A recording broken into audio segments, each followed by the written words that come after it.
ये आकाशवाणी है। कार्यक्रम सुर्खियों में प्रस्तुत है एक भारत श्रेष्ठ भारत श्रृंखला के अंतर्गत अनेकता में एकता पर चर्चा। इसमें भाग ले रहे हैं राजनीतिक विश्लेषक जगदीश उपासने और पत्रकार प्रीति नोनिया। एक भारत श्रेष्ठ भारत की श्रृंखला में आज हम बात करने जा रहे हैं एकता में अनेकता की। हम सब जानते हैं भारत की भौगोलिक संरचना कश्मीर से लेकर कन्याकुमारी तक अलग अलग है। वेशभूषा, खान पान, धर्म, जाति, भाषा, बोलियां काफी विविध है। वो कहते हैं ना, भारत में 7 कोश पर पानी और 1 कोश पर वाणी, ये दोनों ही बदल जाती है।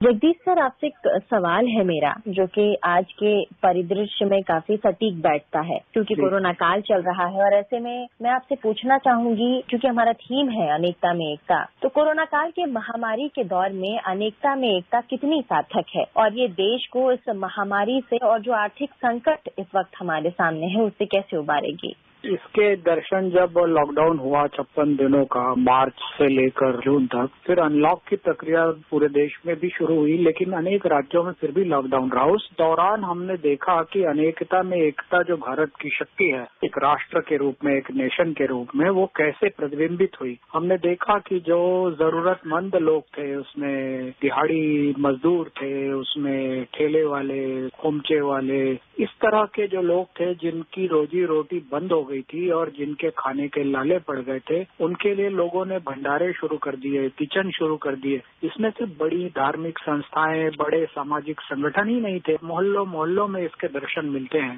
जिन घरों में सिर्फ बुजुर्ग थे, उनको दवाएं, जरूरत की चीजें पहुंचाने के लिए नौजवान मोहल्ले के खड़े हो गए, उन्होंने ग्रुप्स बनाए, अनेक संगठनों के लोग लग गए। और जिसको जैसे ही पता लगा कि मेरे सोसाइटी में, मान लीजिए कि दिहाड़ी काम करने वाली जो घर की मेड सर्वेंट है, उनके लिए दिक्कत हो रही, तो उन्होंने तुरंत लोगों से धन इकट्ठा करके उनको 2 महीने 3 महीने के राशन के पैकेट बना के दिए और उनकी पूछताछ करते रहे। अभी भी वो चल रहा है। ये बिना भेदभाव के, बिना धर्म के, जाति के, पंथ के, प्रदेश के, किसी भी तरह के भेदभाव के बिना लोगों ने कहा हमारे आसपास कोई भी व्यक्ति न भूखा सोना चाहिए, न दवा के बिना रहना चाहिए, न उसको असुरक्षित महसूस करना चाहिए। पश्चिमी देशों में चैरिटी करनी पड़ती है, लोगों को इसके लिए अपील करनी पड़ती है। हमारे यहाँ तो प्रधानमंत्री ने जैसे ही लॉकडाउन की घोषणा की, उसके तुरंत बाद ही समाज अपने आप सक्रिय हो गया। जीवंत समाज का जो लक्षण होता है, उस दौर में हमने देखा कि लोगों का रोजगार बंद हो गया, लोगों के काम धंधे बंद हो गए, लोगों ने उनको राशन दिया, उनके परिवार की देखभाल की। अगर किराए के मकान में थे तो उनका किराया दिया, मकान मालिकों ने किराया माफ किया।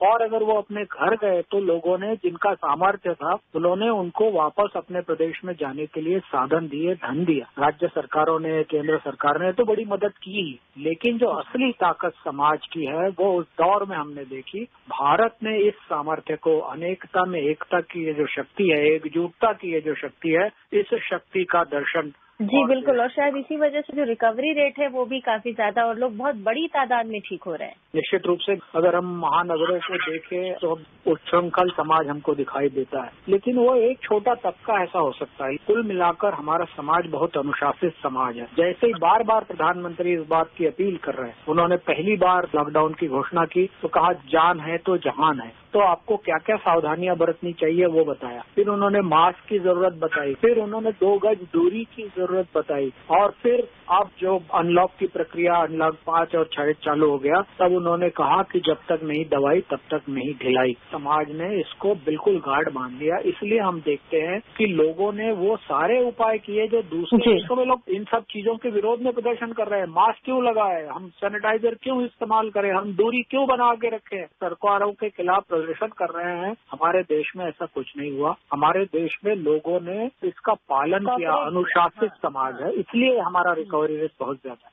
कल प्रधानमंत्री ने national conference on vigilance and anti corruption के आयोजन पर पूरे देश को संबोधित किया, जहां पर उन्होंने भारत के पहले उप प्रधानमंत्री सरदार पटेल की ख्यातियों को गिनवाया, उनसे रूबरू करवाया। जब बात सरदार पटेल की आती है और ऐसे में प्रधानमंत्री भारत की ब्यूरोक्रेसी और भ्रष्टाचार पर बात करते हैं, तो सरदार पटेल जैसे मुखर रूप से बाहर आते हैं। उनकी जो कार्यशैली रही है ब्यूरोक्रेसी को लेकर के, वो अपने आप में एक अमिट छाप छोड़ कर गई है। तो ऐसे में आज के परिप्रेक्ष्य में जो ब्यूरोक्रेसी है, जो हमारा नौकरशाही है, वो कितना सार्थक दिखता है हमारी जो अनेकता है उसको एकता के रूप में बरकरार रखने में। वो जो मूल्य हैं जो स्वतंत्रता के बाद की पीढ़ी के नेताओं को मिले, सरदार वल्लभ भाई पटेल उनमें से एक थे। उनका स्टैच्यू ऑफ यूनिटी उसी नाम से बना है क्योंकि वो एकता और देश की अखंडता के प्रतीक माने जाते हैं और इसीलिए विश्व का सबसे बड़ा उनका स्टैच्यू बनाया गया है। और उन्होंने ब्यूरोक्रेसी में खासतौर पे जो सरकार का प्रशासन तंत्र है, हमें पता है कि वो गृह मंत्री थे और उनके कार्यकाल में ही हमारी ब्यूरोक्रेसी में वो मूल्य आए। इसलिए हम देखते हैं कि जो ब्यूरोक्रेट्स अनेक राज्यों में, आज एक राज्य वो मूल किसी और राज्य का होता है, किसी और राज्य में पोस्टेड होता है, उसका कैडर कहीं और होता है। सिविल सर्विसेज में IAS, IFS और विदेश की सेवाओं में जो लोग जाते हैं वो विभिन्न राज्यों से आए हुए लोग होते हैं और वो जहाँ जाते हैं वो वहीं के वैसे ही हो जाते हैं। उन्हीं राज्यों की तरह के लोगों की तरह से उनका भाषा, बोलचाल, रहन सहन सब कुछ वहाँ हो जाता है। जितनी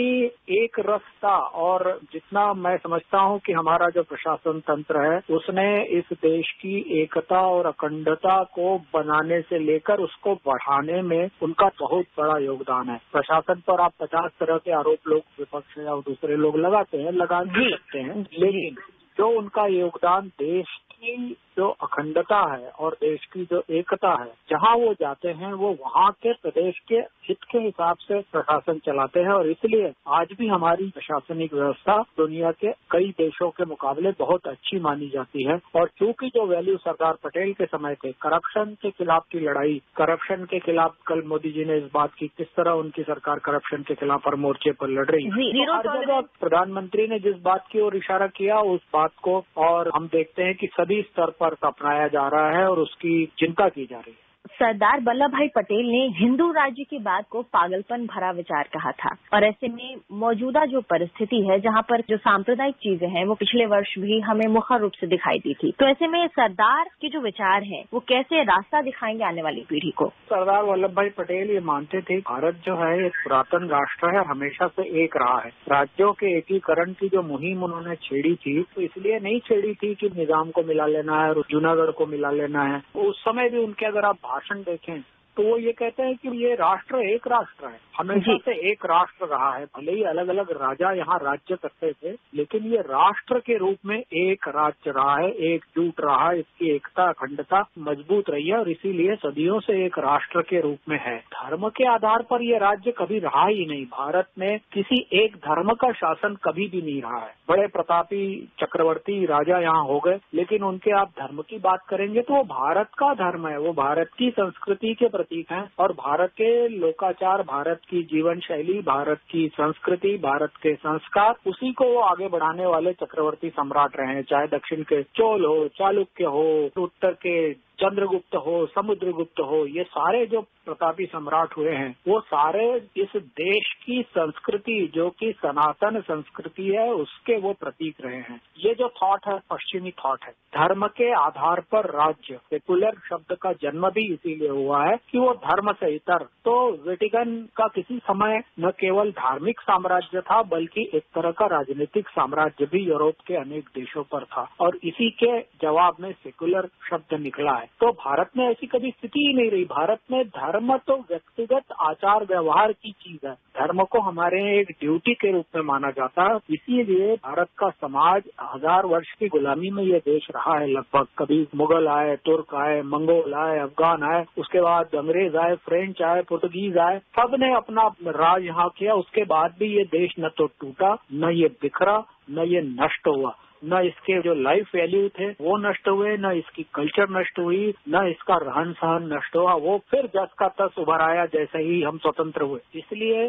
धर्म राज्य की जो कल्पना है ये पश्चिमी थॉट है और उस समय भी कुछ लोग इसकी बात करते थे। सरदार पटेल ने उन्हीं को जवाब दिया है कि ये जो संकुचित विचार है, ये जो पश्चिम से आया विचार है, ये भारत में मान्य नहीं है और ऐसी कल्पनाओं से देश बनते नहीं है, टूटते हैं। और इसीलिए इस देश की सनातनता और इस देश की एकजुटता पर वो बल देते रहे। जगदीश जी, बहुत बहुत शुक्रिया आपका हमारे साथ जुड़ने के लिए। धन्यवाद।